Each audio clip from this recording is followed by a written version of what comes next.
All right, guys, we're here with Michael Allen Nelson, currently doing 30 different books at Boom Studios, I think. Let's go back a few years and start. One of the ways that we first discovered you, when we, as reviewers, doing stuff, is through Hext, which he actually kept bugging me to read over and over and over and over again, until I finally gave in and did it. Thank you for that. You're welcome. What was the genesis of that story?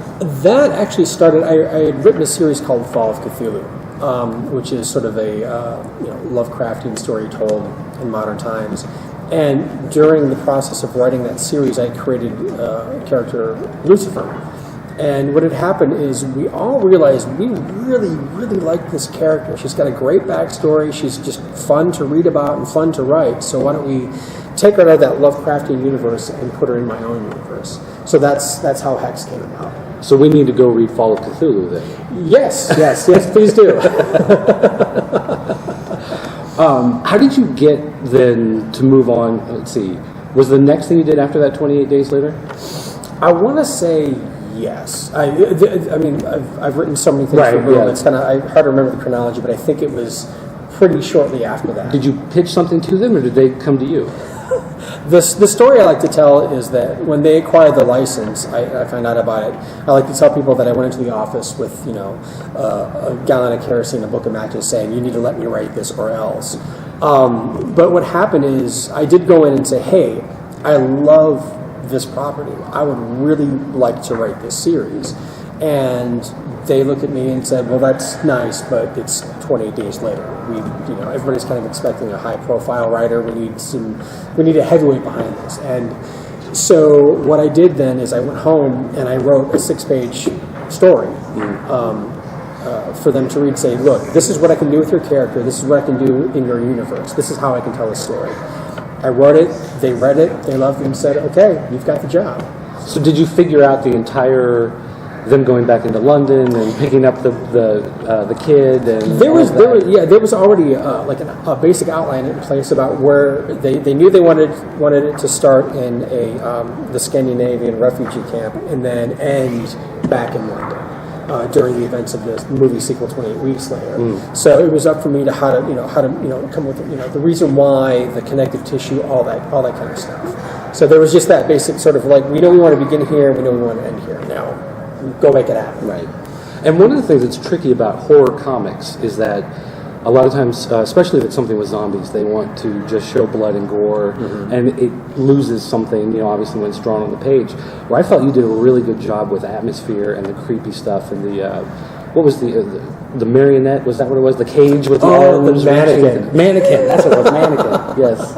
Yeah, that was, I was actually really proud of that. And like, what is something that we haven't really seen that can be really truly scary, and the idea of being forced to stand in that cage and not move while all this horrificness is trying to get at you, like how terrifying for hours.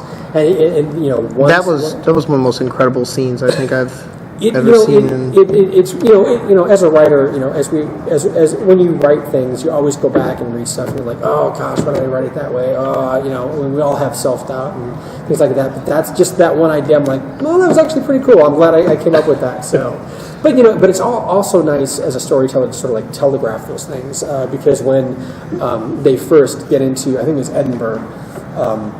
That they find the mannequin and they come across this cage with this red circle spray painted in the center and they're like, what's this? And they don't know. Right. And they actually, I think Selena actually comments like, do we really need to find out? Let's just sort of, right. So it's nice to be able to come back and something that looks innocuous to turn out to be this horrific, divisive torture or death.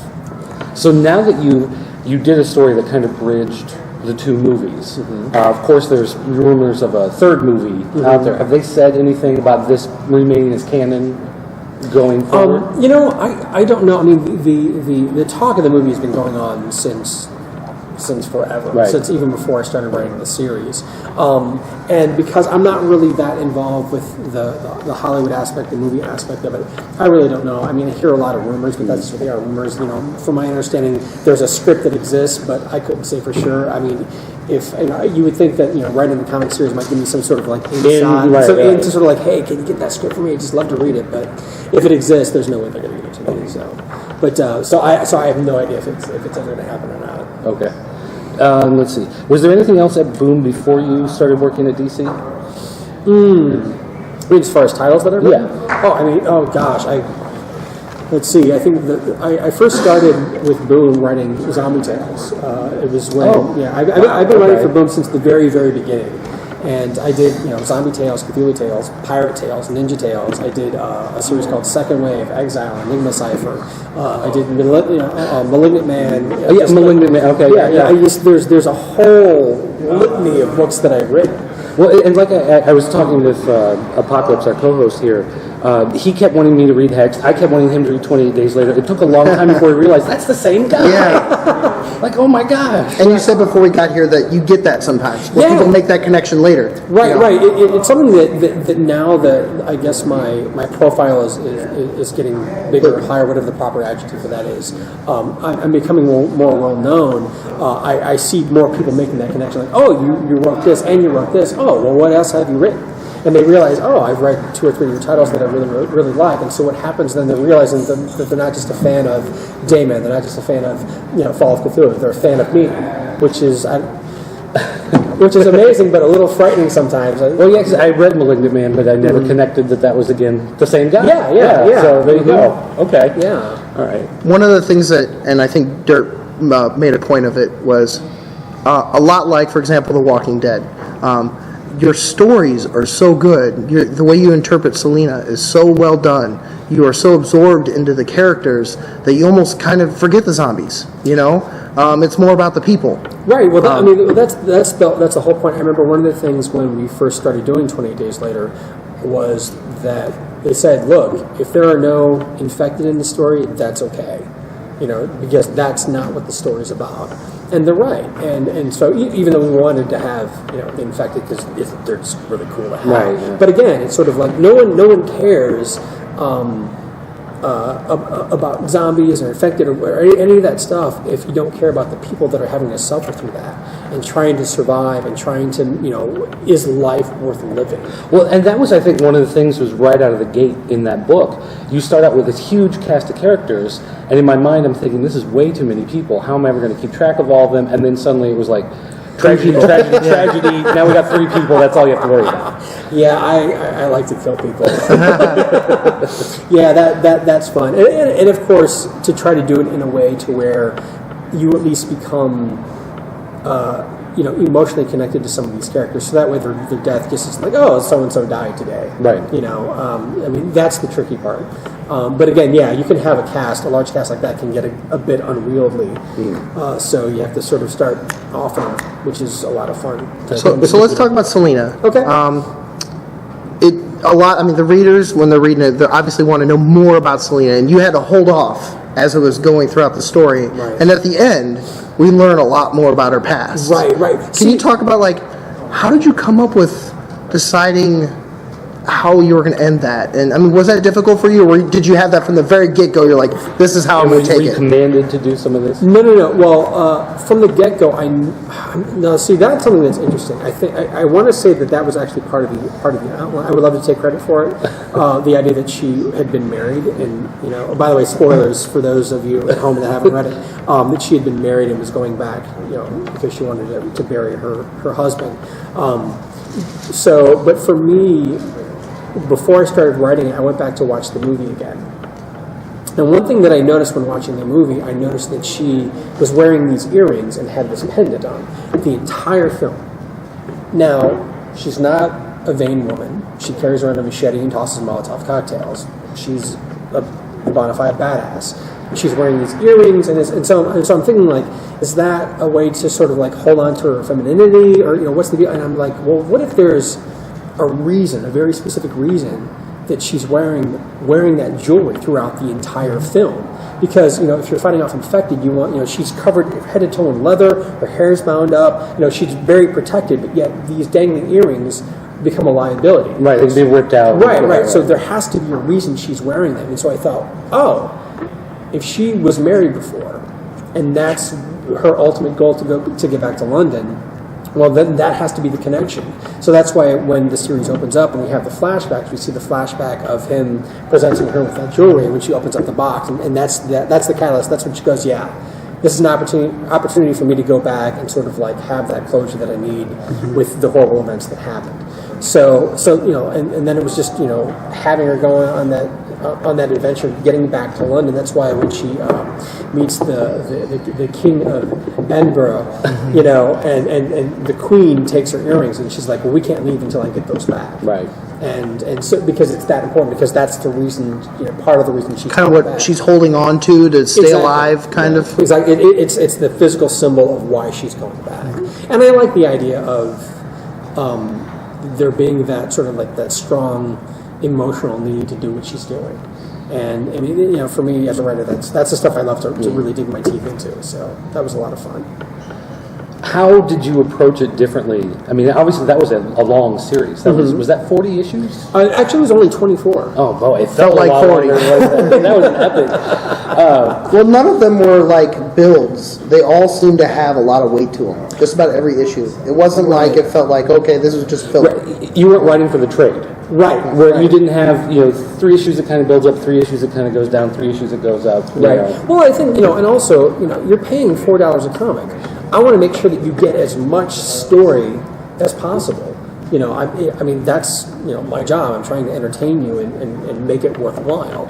And so, even though I told the series in basically 4 issue arcs, each arc building on the other, just like each issue has to be, I want it to be as dense and for you to get as much out of it as possible. So that's why 24 issues feels like 40 issues. To me, that's a good thing. Yeah. Because it is kind of even though there are some comics that I enjoy that do that sort of like decompressed storytelling. It's sort of like I kind of wish I got more. It's sort of like you could have done that in 5 pages as opposed to 22 or 20. Well, we knew it was going to end, but we didn't want it to end. Well, and I read the individual issues as they came out, and then recently on Comixology they released the omnibus as one digital. So I bought the digital version of that, so I could just sit and read it on one sitting as one giant story, and it amazed me how well it just fit as one story. Like we said, you weren't writing for the trade, you weren't writing the 6-issue arc. It was one solid story all the way through. So how did you approach that differently as opposed to writing something where you've only got 4 issues? Like Malignant Man was 4 issues, right? Right. Yeah. So how do you weigh the differences in the stories? Well, the idea is you sort of like do that mental map because with 28 Days Later, there's actually that physical journey. She starts in the Orkney Islands, and then she has to move her way all the way down to London. And so you're sort of like, okay, well, she's going to be here by this issue. She needs to be here by this issue, and it's interesting because it's such a rich universe, and they were such fun characters to write. I could have spent 40 issues just up in Scotland, but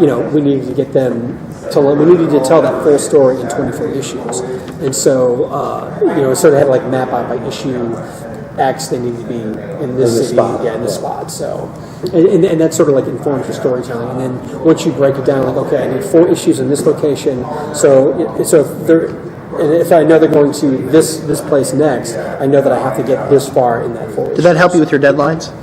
It did. What was interesting, though, was starting off, I would come up with concepts and ideas to pitch for like what something that and her company had to go through, and not all the ideas were approved.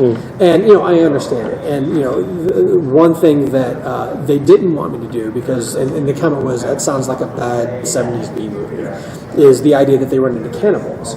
Now it does sound like a bad B-70s movie. I absolutely get that, but Which I would have enjoyed. Right. But see, in my mind, one of my favorite books is it's a book called Lucifer's Hammer. And Purnell and somebody else, I think, wrote it. Anyway, it's about an asteroid that hits the Earth. And one of the most fascinating things about that book is how they discuss during the aftermath, there's a group of people that they have to resort to cannibalism because there's no food. And so it's not this weird, we're cannibals. But what happens, and what I thought was interesting, was the idea that the person in charge forces everyone that wants to be in their group to become a cannibal. And the idea, because it's this sense of shame, it's like we've been reduced to this, which means everybody has to be reduced to this. So it's this sort of like, there's a psychological component to it. And that's what I wanted to explore, not really the horrificness of it, but even so, they're like, Yeah, no. We need to do Which is something funny else. because there's another property that's doing a very similar story. Did it in the comics and doing it on their TV show with zombies and cannibals. Right, So, right, yeah. So so maybe it could have worked. it could have worked, but then again, it's sort of like that's my job as a writer. That whatever the concept or idea. Would you be free to do a 4 or 6 issue miniseries down the road about cannibals and the zombie apocalypse? I suppose I could. I mean, I'm not necessarily within the 20. Right. But yeah, of course. And again, to me, it's not about the gore of seeing cannibals and zombies. It's about The people. the human condition and how they deal with that. Make something interesting out of the event that's happening. Right. Mm-hmm. Yeah, and the thing is, and the thing about that idea that I really liked was the idea that even like you're the bad guy, you're the the king cannibal, whatever. Like the idea of it's that guilt and shame that's forcing him to do this. It's like if I have to be this kind of monster, everybody has to be that kind of monster because that's the only way I can live with myself. And that's what I like. It's that character, the character reason behind that horrificness. That's the stuff that I dig. So. Okay. All right. Well, let's not waste all of our time here talking about 28 Days Later. Let's get to some other stuff. Okay. You did go to DC for a while. Yes. Or maybe in tandem. I guess I don't. But yeah, I was doing some stuff. I think it was like writing Protocol Orphans. Well, Exactly, yeah. And I guess maybe you can't discuss it too much, but is there a real difference in the way editorial is at Boom as opposed to DC? Yeah, I mean, obviously, I'm sure every company is different. DC editorial gets a lot of flack.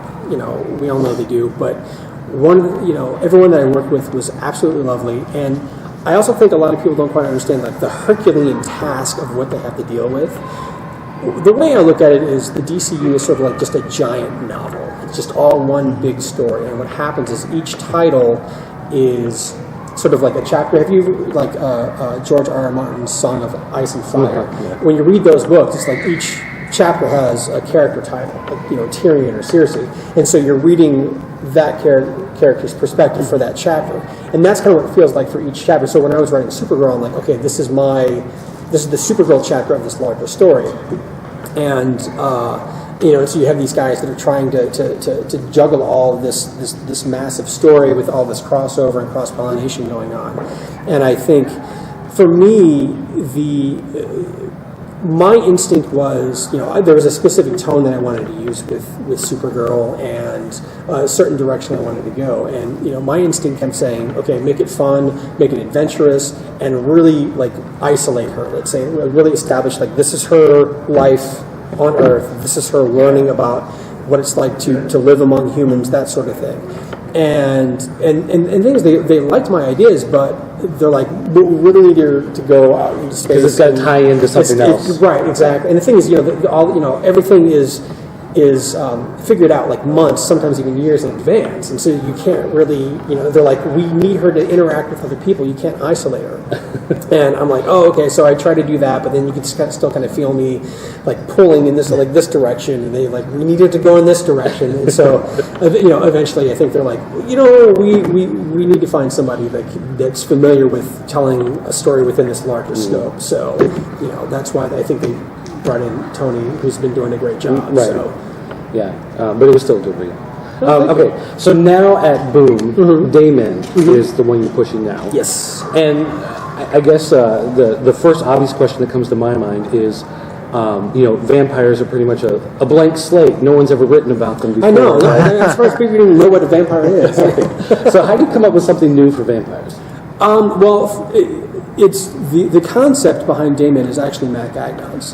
He's the ESC over at Boom, and he had this brilliant idea.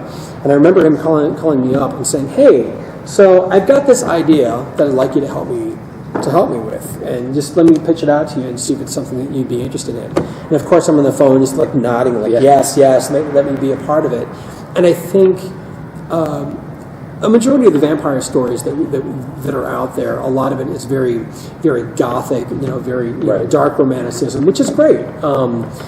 But we wanted to do something a bit different. Damon is more of a noir, mafia-esque kind of, has that kind of... I was going to say it's like a gangster type of thing, with the families going to war with each other. Exactly. And also it's sort of, the idea, it's a vampire story about a human. And that's one thing that we really wanted to see. We wanted to see how does a human operate within that world. And of course, the idea, yes, they have special training, but at the end of the day, they're still a human being. They have those physical and mental limitations, whereas the vampires don't. So how do you survive in that world? And that's the fun. In the idea of playing with what would it be like to be a vampire? What would it like to be immortal? And it's just so much fun. It really How do you make a person who is theoretically a meal to the vampires be sympathetic to them? It's not. I don't know if it's sympathy. That's a great question. It's the idea that the day men are trained. So there's a need for them. They're right. They do the stuff during the day. Right, exactly. That's when the vampires can't come out. Right, exactly. Like they Like do the grocery shopping. That's exactly Christmas it. shopping. Yeah, it could be something as mundane as grocery shopping or cleaning up or feeding accidents. Doing a hit or A whole number. Setting up the next livestock to be Right. One of my favorite pages in issue 1 is just a single page with like 5 or 6 panels where it shows like what David Reed goes through on a typical day. Bribing cops, cleaning up, feeding accidents, receiving payments from other, he does their job during the day when they can. So, I think that's a really nice angle of the whole vampire story because you always wonder well, how do they do this? How do they do that? How do they get through all this? Not every supermarket is 24 hours a day. What do you do? Right, exactly. How do they hide the bodies? So do they also are they the bridge to help them get victims too? No, they can do that on their own. They've been doing that long enough. They don't need them for that. Right. And so are they treated lesser? Obviously, they're lesser beings to them, right? It depends on the family, and that's the fun. Matt, when Matt and I talk, because I co-write with Matt, and we'll talk about ideas and about all these different families and how each family is different, and how each day man is different. And so the way I like to look at it is. The vampires see their daemon as sort of like loyal pets, a faithful dog.